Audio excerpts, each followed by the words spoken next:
ফুর্তি লেগে গেছে দেখো একলা নিজে থাকে।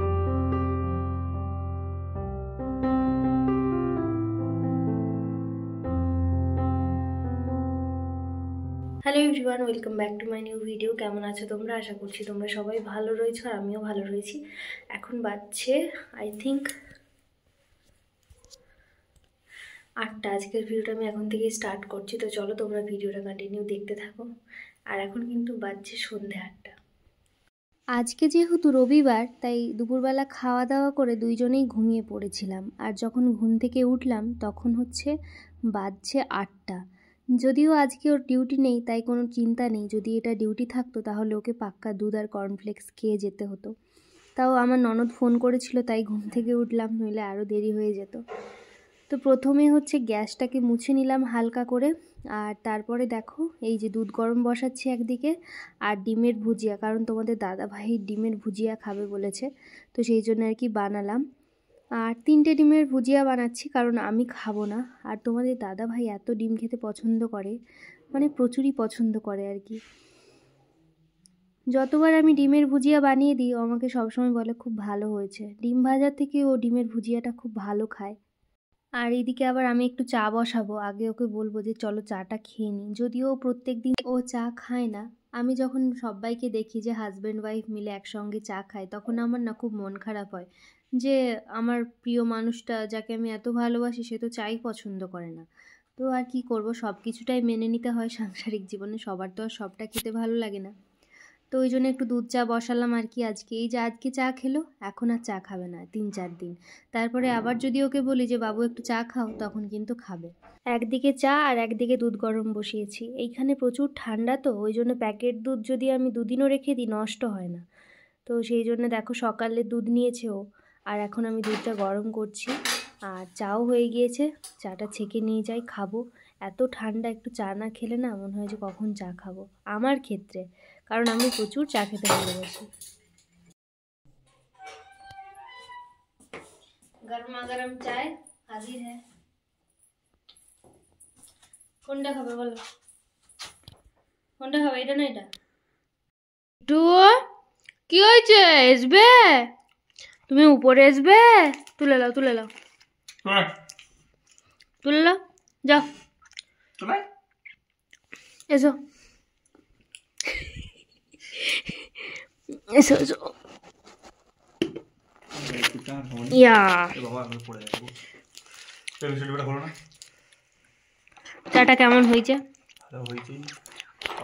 আদা দিয়েছি তোমার জন্য। আদা দিয়ে চা খাই তুমি না আটো।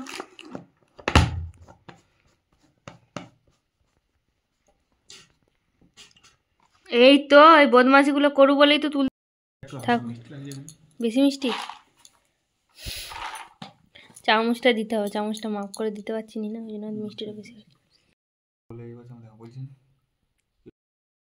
এদিকে একজন বসে রয়েছে। কেন আমি ক্যামেরা অন করলে কি নিচে দিয়ে চোখটা চলে যায় নাকি?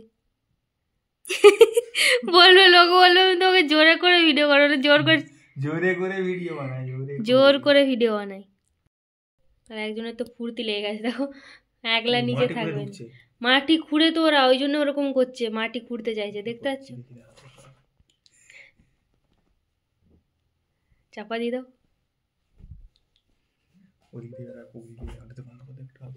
কিট্টু বদমাইশি করছিল, ব্ল্যাঙ্কেটটাকে মাটি কোড়ার মতো করে কুড়ছিল, তোকে নামিয়ে দিয়েছি, তো দেখো কিভাবে তাকিয়ে রয়েছে। আর এখন তো উঠতেও পেরে গিয়েছে আর কি।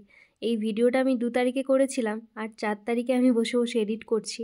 কিন্তু বিশ্বাস করো, এখন কিট্টু জাম্প করে সবসময় খাটে উঠে যায়। আমরা ঘুমাই, কতবার যে ওঠেও তার ঠিক নেই। তো চলো, ওইদিকে কাজবাজ তো আমার হয়ে গিয়েছে, চাও খাওয়া হয়ে গিয়েছে। আবার গ্যাসটাকে ভালো করে মুছে নিলাম, কারণ তখন তো একটু মুছেছিলাম।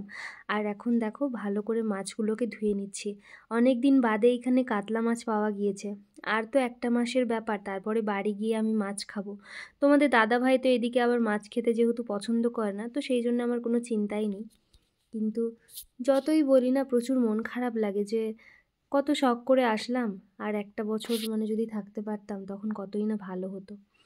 তো কি আর করা যাবে, সব কিছু তো আর আমার কথাই হবে না। না ওর পোস্টিংটা আমার কথাই হবে, না ওকে আমি জোর করে রাখতে পারবো। তো ওই জন্য নিজের মনকে মানিয়ে নিয়েছি। অনেক দিন বাদে যেহেতু কাতলা মাছ পেয়েছিলাম, তো সেই জন্য আর কি 1.5 কেজি মতো নিয়ে নিয়েছি। আজকের জন্য খানিকটা রেখেছি, আর এই যে টিফিন কৌটোর মধ্যে দিচ্ছি। মানে এই টিফিন কৌটোর মধ্যে যে মাছগুলো আমি রাখছি সেইগুলো কিন্তু এই বাঙালি দিদি একজন আছে, আমার কোয়ার্টারের পিছনেই তার কোয়ার্টার আর কি। তো তাকে দিয়ে আসবো, কারণ তার ফ্রিজ আছে। আগে ছিল না, কিন্তু দিদি রিসেন্ট ফ্রিজ নিয়েছে, তো ভালোই হয়েছে। দিদির সঙ্গে আমার খুব ভালো বন্ডিং। আর যদি দিদির ফ্রিজটা না থাকতো তাহলে আমাকে এতগুলো মাছ 2 দিনের মধ্যে খেতে হতো। তারপরে একটা ইনসিডেন্ট হয়েছে, সেটা হচ্ছে যে কিট্টুকে নিয়ে ও বসেছিল। আসলে কিট্টু শুশু পটি চট করে না বিছানায় করে না, কিন্তু ও নিয়ে বসেছিল ব্ল্যাঙ্কেটের ভিতরে। ও উসখুস করছিল, মানে কিট্টু। তো ও না বুঝতে পারেনি, তোমাদের দাদা বুঝতে পারেনি। তো দেখলাম তারপরে বলছে প্রিয়া হাসো তাড়াতাড়ি। তো গিয়ে দেখছি যে কিট্টু পুরো ওর গায়ে শুশু করে দিয়েছে। তখন আমি ওকে বললাম যে ওর তো বলতে চাইছে, ও কি কথা বলতে পারে? ও যদি কথা বলতে পারতো তাহলে অবশ্যই বলতো। তারপরে ও আবার চেঞ্জ করলো, আর আমি বেডশিটটা চেঞ্জ করলাম, ব্ল্যাঙ্কেটটা গুছালাম। আর ওইদিকে ভাত বসিয়েছি কিচেনে এসে, আর এইদিকে মাছগুলোকে ভাজছি। এমনিতেও মাছ পছন্দ করে না, কিন্তু এই যে গরম গরম ভাজছি, এই গরম গরম মাছ ভাজা ও এখন এই পেটিগুলো সব খেয়ে নেবে। আসলে ও পেটিটা একটু বেশি পছন্দ করে। আমি তাই বলি যে ছোটোবেলায় কি তুমি মাছের কাঁটা ছাড়িয়ে খাওনি? তো বলে না না, আমার পেটিটা একটু বেশি ভালো লাগে। একদিকে মাছ ভাজা হচ্ছে, আর একদিকে আমি ফুলকপি, আলু, কাঁচা লঙ্কা, আদা রসুন সব মানে ছাড়িয়ে নিলাম আর কি, কারণ রান্নাটা তো করতে হবে। 10টা বাজছে, 8টার সময় ঘুম থেকে উঠে যে এই মানে এত ফাস্ট কাজগুলো করছি, তাও রান্না হতে হতে 11টা ঠিক বেজে যাবে। একদিকে চিন্তা নেই যে কালকে সকাল সকাল ওকে ডিউটি যেতে হবে না, কালকে একটু বেলা করেই ডিউটি আছে, ওর ওই 10টার দিকে বেরোতে হবে। তো সেই জন্য আমার কোনো চিন্তা নেই। আর যাই হোক, একলার হাত তো, তাড়াতাড়ি করলে হয়েই যায় তাড়াতাড়ি, মানে কোনো অসুবিধা হয় না। আর সবথেকে বড় কথা হচ্ছে, আর একটা মাস বাদে এই জিনিসগুলোই মিস করব, যে একটা মানুষের জন্য আমি রান্না করে বসে থাকতাম, যে সে আসবে, আমরা একসঙ্গে খাওয়া দাওয়া করব। তো আর কিছুদিন বাদে সেটা হবে না আর কি। মাছ ভাজা হয়ে গিয়েছে, এবারে ফুলকপিটাকে আর আলুটাকে ভাজবো হালকা করে, তারপরে তরকারিটা বসাবো। আর অনেক দিন বাদে না এই ফুলকপি দিয়ে আলু দিয়ে মাছের ঝোলটা বানাচ্ছি।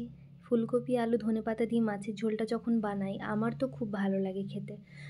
তো চলো, আজকের ভিডিওটা এখানেই শেষ করছি। তোমরা সবাই ভালো থেকো, সুস্থ থেকো। আর যদি আমার আজকের ভিডিওটা ভালো লেগে থাকে তাহলে অবশ্যই একটা লাইক আর কমেন্ট করে দিও।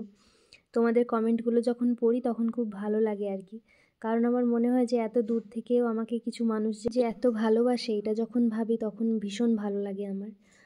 আর রান্নাবান্না হয়ে গিয়েছে, তারপরে খাওয়া দাওয়া করে দেখো তোমাদের দাদাভাই যে বাদাম পাটালি আমার খুব ভালো লাগে, তো সেই জন্য এনেছে আর কি, দোকান থেকেই কিনে এনেছে। আমি ওকে বলেছিলাম যে অনেক দিন ধরে খেতে ইচ্ছা করছে, আনো। তো চলো, এটা আমরা খাওয়া দাওয়া করি, দেখা হবে আবার কালকে নতুন একটা ভিডিওতে।